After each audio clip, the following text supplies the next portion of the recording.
All these guys, they all use basically discounted cash flow. I'm the guy that advises multi-billion-dollar funds. I'm the guy that predicted the financial crisis, and I'll get back to that here shortly. And if you don't know that, about me, then you're just a putz. What the hell are you listening to me? If you're going to listen to anybody, the first thing you should do is find out about their credibility. I've got all the links on my site. I've got the links to the chapters in the financial crisis recommending shorting the subprimes, Fannie and Freddie, which nobody in the world did. The banks, nobody in the world did. All this stuff. I even predicted the Dow bottom 2 years before it happened in my book. I discussed the possibility of a Dow 6,500 in my 2006 book. Guess where it bottomed? March 10th, 2009. 6,500.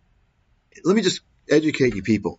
All these guys, see, the fraud, before the fraud was the transparency fraud. He's so transparent. That's all a scam. You can fake anything on YouTube. Meet Kevin has done all that garbage. Transparency scam. The next scam is kind of like, oh, well, I'm going to show you the valuation. Okay. Nobody I've seen on YouTube, not a single one of these hucksters knows how to even use discounted cash flows. I'm a world expert in valuation. And I'm telling you right now, nobody knows how to use it, number one. And I'm not even going to get into that too much. I will say this, though. First of all, you can't use that. If you find the suitable stocks to use that valuation methodology, you have to continuously update it. Continuously. Why? Because new data is coming on the table. First of all. Second of all, it's not applicable to any stocks that any of these fake gurus are talking about. Why? Discounted cash flow, and you hear Paul, I'm a value investor. Benjamin Graham, and you can't use traditional valuation methodology for tech stocks. It's impossible. When Benjamin Graham and Dodd were practicing value investing and teaching it, there was essentially no technology stocks. That was like in the 40s, 50s, 60s. There wasn't high tech. They were using things such as discounted cash flows, book value, looking at PE ratios, Gordon growth model, things of that nature. Okay? Write this down. Now, and you can ask anybody in the world, I don't care, your favorite fund manager you think is credible, or your favorite professor. And if they disagree with me, then we're going to have a debate. You cannot value intangible assets using discounted cash flow. Now think about it for a second.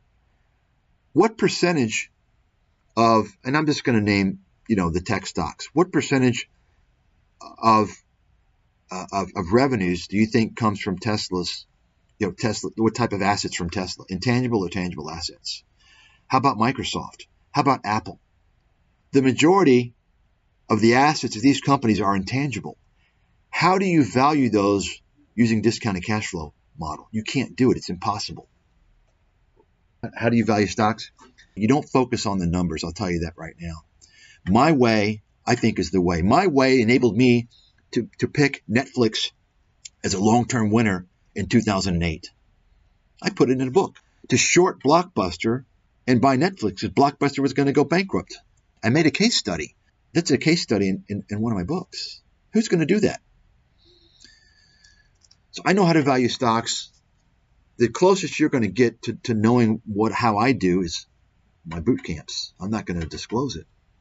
But I can tell you right now, you don't sit there and focus on stupid numbers. Sure, you got to look at numbers, but you don't focus on that. You look at certain things, high yield things. You don't do discounted cash flow. That's a fucking joke. Okay? That's a joke. That was more credible. I mean, I actually wrote about that many years, like 12, 13 years ago. It was more credible back then, but it was never credible to use exclusively. You can use it as a partial method. You think Wall Street analysts use discounted cash flow? They don't use that. I mean, think about it. You think these YouTube scammers are more credible than Wall Street analysts? And Wall Street analysts are pretty much a joke. But I'm qualified to say that. They're not. They're a billion times more credible Wall Street analysts are than these YouTube scammers. I can tell you that right now. They don't use discounted cash flow. That's fact. Now, do they discount cash flows expected to be made in the future to the present for certain things? Yes. But that's not their valuation model. Do any of these kids know that? No, they don't, because they're fucking clueless and never worked on Wall Street. Anybody who's using discounted cash flow or any form of that to value stocks is clueless. And that's why you look at Tom Nash. He's blown up. He's hidden the videos where he's recommended all this garbage. I've exposed a lot more of his videos. You can't use discounted cash flow to value companies where the majority of assets that generate the revenues are intangible assets. It's impossible. Do you understand traditional valuation methods look at tangible assets? They focus on tangible assets. Do you know that? Tell me how you're going to value a patent using discounted cash flow. You can't just say, well, it's generating this cash flow, it's expected to. No, it doesn't work that way. Okay? Doesn't work that way.